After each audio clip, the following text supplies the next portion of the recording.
کہ سانس لینے میں ہی ہے۔ اس کے بعد اللہ تعالیٰ نے رمضان المبارک کے روزوں کی فرضیت کا ذکر کیا، اور اللہ تعالیٰ نے مسافروں اور مریضوں کو اس بات کی رخصت دی ہے کہ اگر وہ رمضان کے روزے نہ رکھ سکیں تو وہ بعد میں کسی اور وقت اپنے روزوں کو پورا کر سکتے ہیں۔ اس کے بعد اللہ تعالیٰ نے چاند کے گھٹنے بڑھنے کی غرض و غایت بتلائی کہ اس کے ذریعے اوقات اور حج کے ایام کا تعین ہوتا ہے۔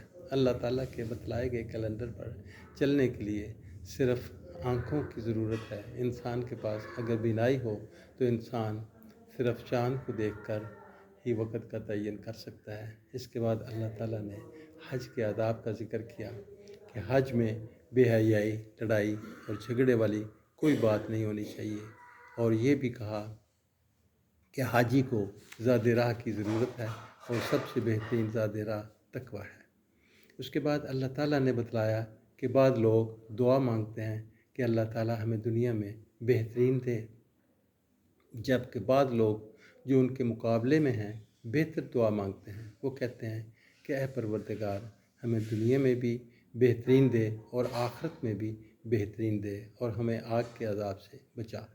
اس بارے میں اللہ تعالیٰ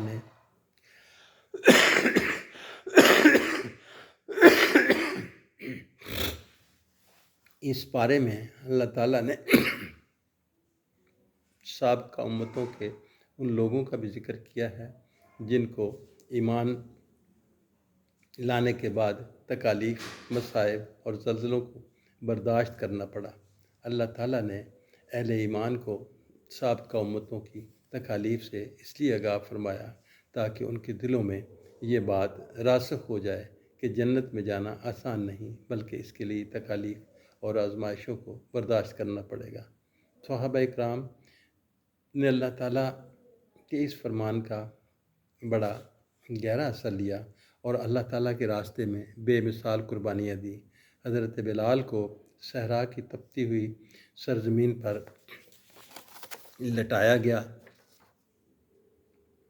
تپتی ریت پر ان کی کمر کو جھلسا دیا گیا، ان کے سینے پر سنگ گراں رکھا گیا، آپ کے سینے میں سانس تنگ ہو گیا، لیکن پھر بھی آپ احد احد کا نعرہ لگاتے رہے۔ اس بارے میں اللہ تعالیٰ نے شراب اور جوئے کے بارے میں بتلایا کہ گو ان میں بعض فائدے والی باتیں بھی ہیں، لیکن ان کے نقصانات ان کے فوائد سے زیادہ ہیں، اس لیے بنی نوع انسان کو ان سے اجتناب کرنا چاہیے۔ اس کے بعد اللہ تعالیٰ نے نمازوں کی حفاظت کا ذکر کیا کہ تمام نمازوں خصوصاً درمیانی یعنی عصر کی نماز کی حفاظت کرنی چاہیے۔ اللہ تعالیٰ سے دعا ہے کہ اللہ تعالیٰ دوسرے پارے میں بیان کردہ مضامین کو سمجھنے اور ان سے حاصل ہونے والے اسباق پر عمل پیرا ہونے کی بھی توفیق عطا فرمائے۔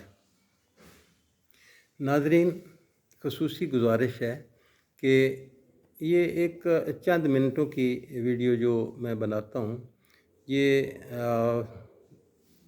صرف ایسے ہی لوگوں کے لیے جو میری طرح کے سست ہیں اور جو پورا پارا نہیں پڑھ سکتے یا ترجمہ نہیں پڑھ سکتے، تو وہ تاکہ یہ معلوم کر لیں کہ اس بارے میں کا حاصل کیا ہے، خلاصہ کیا ہے، سمری کیا ہے۔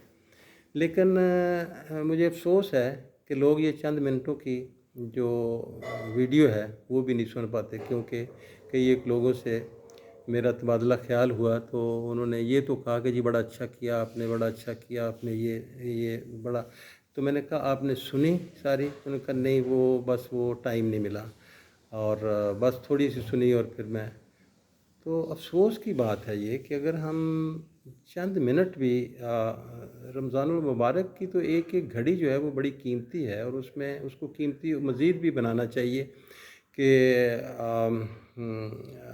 ایک ایک گھڑی میں کتنے ہزار ہم نیکیاں کما سکتے ہیں۔